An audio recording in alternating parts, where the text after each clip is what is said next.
নমস্কার, আমার রাউস স্পিচ এই অর্থ সংক্রান্ত ইউটিউব চ্যানেলে ব্র্যান্ড রিনিউ ভিডিওতে সবাইকে স্বাগত। আমি একজন financial advisor, mutual fund distributor এবং ex bank officer. Geopolitical tension এখন অনেকটাই বেড়ে গেল, কারণ ইসরায়েল ইরানকে আক্রমণ করেছে এবং আমেরিকার এক্ষেত্রে পুরো মদত রয়েছে। কারণ শোনা যাচ্ছে, আমেরিকা বলছে যে যদি ইসরায়েল ইরানকে আক্রমণ এখন না করতো তাহলে নাকি সপ্তাহ খানিকের মধ্যেই ইরান তার পরমাণু যুদ্ধ শুরু করে দিত।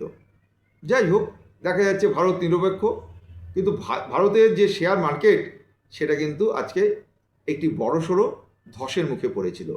1500 পয়েন্ট বিএসসি সেন্সেক্স ডাউন হয়ে 1048 পয়েন্টে থিত হয়েছে। ওদিকে নিফটি 50 250 পয়েন্ট ডাউন হয়ে গিয়েছিল। তাহলে এই জিও পলিটিক্যাল টেনশন তো চলতেই থাকবে, কারণ এদিকে দেখা যাচ্ছে ভারত এবং পাকিস্তানের সঙ্গে সম্পর্ক ভালো নয়, এবং কিছুদিন আগে সেই ক্ষেত্রে যুদ্ধের একটা পরিস্থিতি তৈরি হয়েছিল। ওদিকে তাইওয়ানের সঙ্গে চীনেরও কিন্তু একটি বিরাট সংঘাত এই এলো বলে। আর গত 5 বছর ধরে রাশিয়া ইউক্রেন যুদ্ধ চলছেই, থামেনি। তাহলে এই জিও পলিটিক্যাল টেনশন চলতেই থাকবে, আর শেয়ার মার্কেট আস্তে আস্তে কমতে কমতে কি শূন্যর দিকে চলে যাবে, সেটা কিন্তু বিনিয়োগকারীদের বলছি যে কোনো সময় হয় না। এই সেন্টিমেন্ট, এই যুদ্ধের পরিস্থিতির যে প্রভাব, সেটা 3 থেকে 15 দিন বাজারে স্থায়ী থাকে, এটা আপনারা মিলিয়ে নেবেন। তো আমার বক্তব্য, এই ক্ষেত্রে কি সোনার দাম বেড়েছে? দেখুন, দেখা যাচ্ছে যে সোনার দাম আজকে আবার কমে গেল। তাহলে শেয়ার মার্কেট ডাউন, সোনার দাম ডাউন। আমরা বইতে পড়ি যে যখন শেয়ার মার্কেট ডাউন হয় তখন বন্ডের দাম বাড়ে, সোনার দাম বাড়ে। সেটা ঘটছে না। আজকে আমার বক্তব্য হচ্ছে, যদি এরকম পরিস্থিতি আরও 6 মাস থাকে, মানে শেয়ার বাজারে শেয়ারগুলোর দাম বাড়লো না, তার ফলে শেয়ার নির্ভর যে মিউচুয়াল ফান্ডগুলো রয়েছে তার দামও তেমন করে বাড়লো না, সেটা কি সম্ভব? এবং এক্ষেত্রে কীভাবে বিনিয়োগকারীরা এগোবেন, আমার নিজের অভিজ্ঞতা নিয়ে বলবো, যেটা আমি গত প্রায় 18 মাস ধরে দেখতে পাচ্ছি। যে এর মধ্যেও আমি কিছু কিছু আমার কৌশল আপনাদেরকে বলছি, যেগুলো আমি ভেবেছি, এবং তার ফলে দেখা যাচ্ছে যে এই পরিস্থিতির মধ্যেও যখন শেয়ার মার্কেট ডাউন, তখনও শেয়ার নির্ভর যে মিউচুয়াল ফান্ডগুলো আছে সেখানে কিন্তু অনেকটাই লাভ করা যাচ্ছে, অন্তত 15% থেকে 25%। সেটা কি করে সম্ভব? আজকে আমি এই বিষয়েই একটি আলোচনা করব, কৌশলগত আলোচনা। আপনারা আশা করি আমার ভিডিওটি পুরোটা শুনবেন। আর আমার চ্যানেলে এখনও পর্যন্ত যদি কেউ সাবস্ক্রাইব না করে দিয়ে থাকেন, তাহলে তাকে আমি অনুরোধ করব যে আমার এই চ্যানেলটিকে সাবস্ক্রাইব করে দিন, আমাকে উৎসাহ দেওয়ার জন্য। শুনতে থাকুন যে বাজার যদি আগামী 6 মাস এরকম ডাউন থাকে জিও পলিটিক্যাল বিভিন্ন টেনশনের জন্য, তাহলে কি হবে? কারণ জিও অর্থনৈতিক যে টেনশন, ইকোনমিক টেনশন, সেটা তো চলছে। শুল্ক হার, সেই ক্ষেত্রে আমেরিকার আদালত বলে দিল যে ডোনাল্ড ট্রাম্প যে শুল্ক হার নিয়ে এসছেন, তিনি যে চাপিয়ে দিচ্ছেন বিভিন্ন দেশের ওপরে, সেটা অবৈধ এবং ইললিগাল। তারপরে আবার দেখা যাচ্ছে যে ডোনাল্ড ট্রাম্প খেপে গিয়ে বিভিন্ন দেশের ওপর 10% তাও 15% শুল্ক হার চাপিয়ে যাচ্ছেন। তাহলে এরকম পরিস্থিতি চলতেই থাকবে। তাহলে যারা বিনিয়োগ করেছেন মিউচুয়াল ফান্ডে বা শেয়ার মার্কেটে, তাদের পয়সা কি সব শেষ হয়ে যাবে? না, তারা এর মধ্যেও তারা অনেক রিটার্ন পাবেন। আজকে সেটাই শুনুন। যখন কোনো বিনিয়োগকারী ডাইরেক্ট শেয়ার মার্কেট থেকে রিয়েল টাইম বেসিসে শেয়ার কেনেন এবং ওই শেয়ারগুলো কেনার 6 মাসের মধ্যে দাম অনেকটাই কমে যায়, তখন কিন্তু ওই বিনিয়োগকারীকে অবশ্যই কোম্পানির বিভিন্ন অ্যানালাইসিসগুলো করতে হবে। যেমন আর্নিংস গত 3-4 বছর ধরে বাড়ছে না কমছে, কোম্পানির ব্যবসার শ্রীবৃদ্ধি ঘটছে না ব্যবসা আস্তে আস্তে কমে যাচ্ছে, এইগুলো কিন্তু ভালো করে তাকে বুঝতে হবে। অতএব এই ক্ষেত্রে ওই ব্যক্তির সমূহ লোকসানের আশঙ্কা থাকে এবং প্যানিক হওয়া স্বাভাবিক। কিন্তু প্যানিক কাদের থাকবে না? গত 6 মাসে যদি দেখা যায় যে তিনি যে স্কিমটি কিনেছেন সেই স্কিমের দাম কমে যাচ্ছে, সেটি হচ্ছে মিউচুয়াল ফান্ডে বিনিয়োগকারীরা।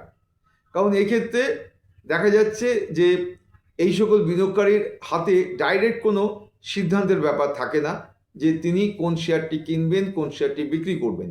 এই ক্ষেত্রে এক্সপার্ট কিছু ফান্ড ম্যানেজার থাকেন, যারা ওই স্কিমটির এগেনস্টে যে পোর্টফোলিও রয়েছে, শেয়ারের পোর্টফোলিও, সেইগুলোর ক্ষেত্রে তারা কিন্তু টার্নওভার ঘটিয়ে থাকেন কোনো শেয়ার যদি ভালো কাজ না করে থাকে। এটা একটা বড় সুবিধে। অতএব এই 6 মাসের মধ্যে যদি দেখা যায়, মানে যখন মিউচুয়াল ফান্ডটি কেনা হলো, 6 মাসের মধ্যে যদি দেখা যায় যে মিউচুয়াল ফান্ডের দাম কমছে বা হয়তো বাড়ছে, বাজারে কারেকশন চলছে, তাহলে কিন্তু কোনো মতেই কিন্তু ওই মিউচুয়াল ফান্ডের স্কিমটি বিক্রি করা চলবে না। এটা আমার ব্যক্তিগত অভিমত। কারণ ওই মিউচুয়াল ফান্ডের স্কিমে যদি কোনো স্ক্যাম না থাকে এবং ফান্ড ম্যানেজাররা যদি দেখা যায় যে তিনি বিভিন্ন শেয়ারে বিনিয়োগ করেছেন এবং তিনি আশা করছেন যে ওই শেয়ারগুলোর দাম অদূর ভবিষ্যতে বাড়বে, সেই কারণে অন্তত 3 থেকে 5 বছর ওয়েট করতেই হবে। সেই কারণে আপনারা দেখবেন যে অ্যামফি মানে association of mutual funds of India তারা বলেছেন যে 1 বছর, 3 বছর, 5 বছর এই সময়কাল আপনারা দেখুন যে কী ধরনের কাজ করছে মিউচুয়াল ফান্ডের স্কিমগুলো। তো এই বিষয়টি লক্ষ্য রাখতে হবে যে 6 মাসের মধ্যে যদি কোনো স্কিম ডাউন হয়ে গেল বা কিছুটা দাম বাড়লো বা ফ্ল্যাট রইল তার ন্যাব নেট অ্যাসেট ভ্যালু, তাহলে ভয় পাওয়ার কোনো কারণ নেই। বিনিয়োগকারীরা মিউচুয়াল ফান্ডে যে সকল স্কিম পারচেস করেছেন সেই স্কিমগুলোর ক্যাটাগরিতে যে অন্য অন্য স্কিমগুলো রয়েছে মানে সেম ক্যাটাগরিতে, সেগুলোর এক্সপেন্স রেশিও অ্যানালাইজ করতে হবে।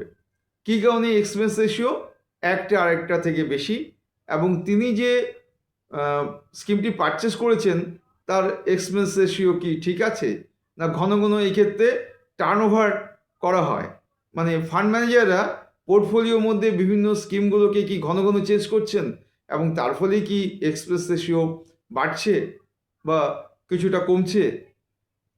এই ক্ষেত্রে অবশ্যই এই যে শেয়ারগুলো পারচেস করেছেন ফান্ড ম্যানেজাররা, সেটা বিনিয়োগকারীরা তারা যে স্কিমটি পারচেস করেছেন সেই স্কিমের যে ফ্যাক্টশিট আছে সেখান থেকে এগুলো পেয়ে যাবেন। তবে আজকাল গুগলসে স্টাডি করেও এর সন্ধান পাওয়া যায়।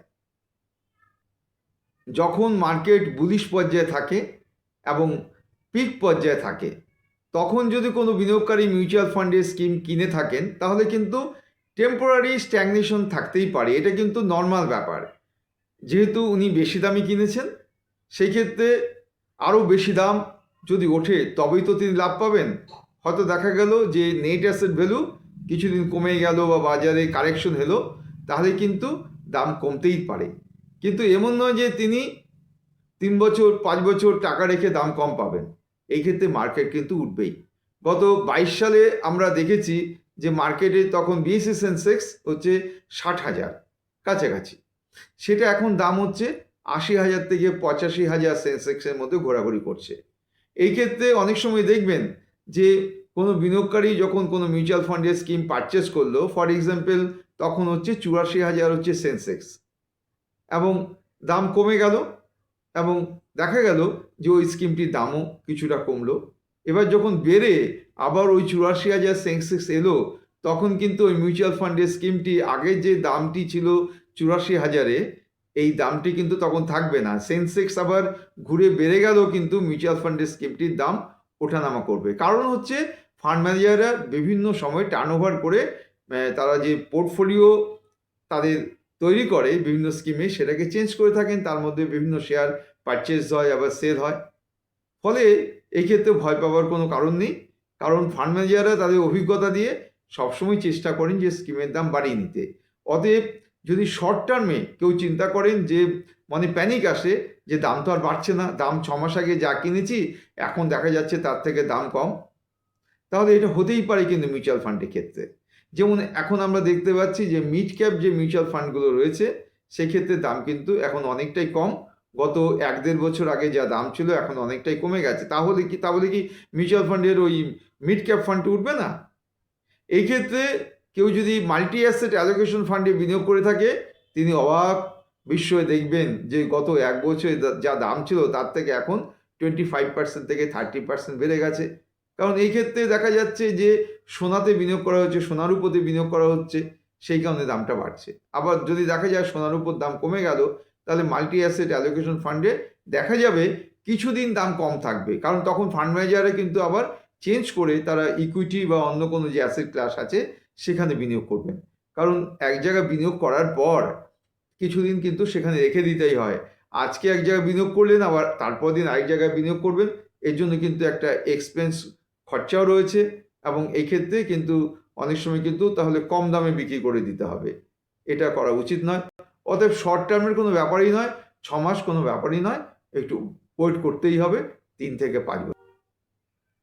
শর্ট টার্মে বা টানা 6 মাসে যদি দেখা যায় যে মিউচুয়াল ফান্ডের কোনো স্কিমের দাম কমে গেল, স্ক্যাম হয়নি, তাহলে কি করবেন? তাহলে ডু নাথিং, কিছুই করার দরকার নেই। আপন নিয়মেই মিউচুয়াল ফান্ডের ওই স্কিমটির দাম বাড়বে, কারণ ফান্ড ম্যানেজাররা দেখভাল করছেন বিভিন্ন স্ট্র্যাটেজি নিয়ে। এই ক্ষেত্রে আমার মতে এডিশনাল পারচেস করা উচিত ওই সকল স্কিমগুলোতে, বা নতুন কোনো স্কিম যেগুলো কনসিস্টেন্টলি ভালো রিটার্ন দিয়ে যাচ্ছে। এই ক্ষেত্রে বিনিয়োগকারীরা সিপ বা সিস্টেমেটিক ইনভেস্ট প্ল্যানের মাধ্যমে বিনিয়োগ করতে পারেন, কারণ সেক্ষেত্রে কম্পাউন্ডিংয়ের সুবিধা তো রয়েছে, প্লাস রুপি কস্ট অ্যাভারেজিংয়ের সুবিধাটা রয়েছে।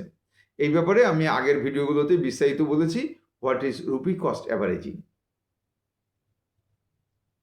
তবে কনসিস্টেন্টলি আন্ডার পারফর্ম করে যাচ্ছে কোনো স্কিম, তাহলে কি সুইচ করবেন না? অবশ্যই করবেন। এক্ষেত্রে দেখতে হবে যে 1 বছরের রিটার্ন ক্যাটাগরি অ্যাভারেজ থেকে সবসময় কম থেকেছে কোনো স্কিমের। অতএব সেক্ষেত্রে রিডিম করা যেতে পারে, বা ওই স্কিমটাকে ভালো করে অ্যানালাইজ করতে হবে কেন 1 বছর ধরে কম। অতএব সুইচিংয়ের প্রশ্ন আসছেই। আরেকটি কেস দেখতে হবে যে যদি দেখা যায় যে 3 বছরের রিটার্ন পুরো পোর পর্যায়ে রয়েছে, মানে গত 3 বছর ধরে তেমন কিছুই বাড়েনি, অথচ দেখা যাচ্ছে যে ক্যাটাগরি অ্যাভারেজে অনেক বেশি রিটার্ন পাওয়া যাচ্ছে, কিংবা অন্য ক্যাটাগরিতেও দেখা যাচ্ছে, বা অন্য অ্যাসেট ক্লাসে যে বিনিয়োগগুলো হচ্ছে বিভিন্ন স্কিমের মাধ্যমে সেখানে অনেকটা লাভ হচ্ছে, তাহলে কিন্তু যে স্কিমে বিনিয়োগ করা হয়েছে সেখান থেকে সরে যেতে হবে। আরেকটি বিষয় হচ্ছে যে বেঞ্চমার্ক যেটা তৈরি করা হয় সেটাকে দেখা যাচ্ছে যে বিট করতে পারছেই না বিনিয়োগকারী যে স্কিমটি পারচেস করেছেন। অতএব এই ক্ষেত্রে বিনিয়োগকারীকে সুইচ করতে হবে, কিন্তু মিউচুয়াল ফান্ড থেকে বিদায় নয়। তার ফিনান্সিয়াল গোল সামনে রেখে মিউচুয়াল ফান্ডের অন্য স্কিমগুলোতে বিনিয়োগ করতে হবে, অভিজ্ঞ কোনো ব্যক্তির পরামর্শে এটা করা উচিত। তাহলে একটি আলোচনার মাধ্যমে এবং এই ক্ষেত্রে বৈজ্ঞানিক পদ্ধতিতেই বিনিয়োগটা করা যাবে এবং লাভ অবশ্যম্ভাবী। যাক, আমার এই ভিডিওটি কেমন লাগলো আপনারা আমাকে কমেন্ট করে জানান। আর আমার এই চ্যানেলে এখনও যদি কেউ সাবস্ক্রাইব না করে থাকেন, তাদের প্রতি আমার স্বনির্বন্ধ অনুরোধ যে আমাকে উৎসাহ দেওয়ার জন্য আমার এই চ্যানেলটিকে সাবস্ক্রাইব করে দিন। আমি 2-1 দিনের মধ্যে আরেকটি অর্থ সংক্রান্ত ভিডিও নিয়ে উপস্থিত হব। আপনারা ভালো থাকুন, সুস্থ থাকুন।